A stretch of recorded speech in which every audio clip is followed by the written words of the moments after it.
Check this out. We have a second generation Mitsubishi Outlander. We're going to be going over the top 5 problems.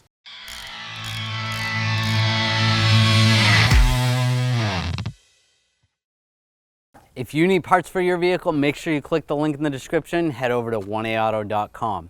Now let's get into our first problem, the lower control arm. Let's bring it into the studio and check it out. Some of the symptoms you may find with a lower control arm that's starting to wear is going over bumps. You'll hear some squeaking noise, maybe even some rattle. When you're turning the wheel back and forth, if the ball joint is starting to seize up, you're going to hear some squeaking as well.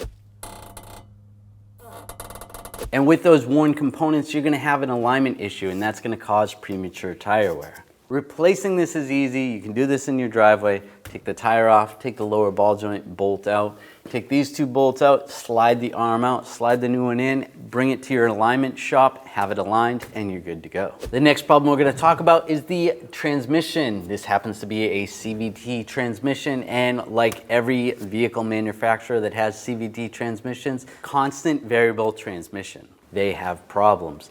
Now, it's very important to keep up on the fluid level and make sure you do fluid changes. That can prolong the life a little bit, but overall, they do have problems. And in the situation where you have a slipping concern or the vehicle is just not moving, most likely you're gonna have an issue with the transmission and it's gonna have to be serviced, either replaced or rebuilt. Number 3, if you have a no start condition, you may have a problem with the crank sensor, and it's located on the back side of the engine. It's very tricky to get to.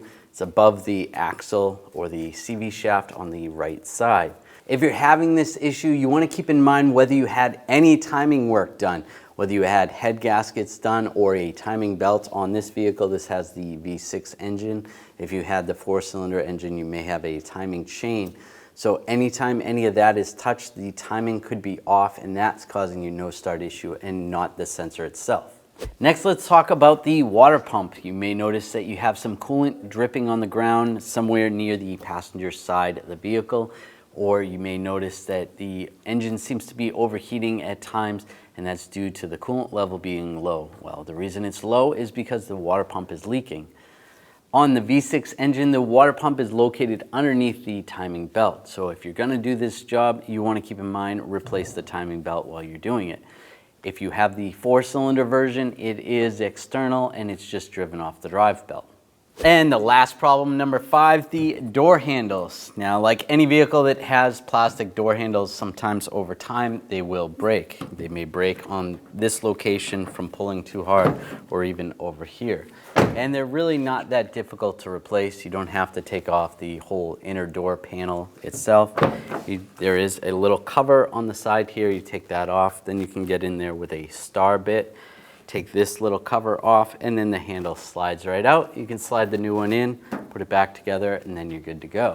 Those are all the problems that we have on this Mitsubishi Outlander. If you need parts for your vehicle, make sure you click the link in the description, head over to 1aauto.com, and if you enjoyed the video, make sure you subscribe to our channel, ring the bell, turn on all notifications so you don't miss any of our videos. On this Mitsubishi Outlander.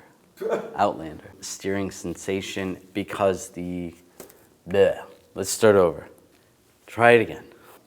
Try it again. Some of this starting to wear out is the, stop for a sec.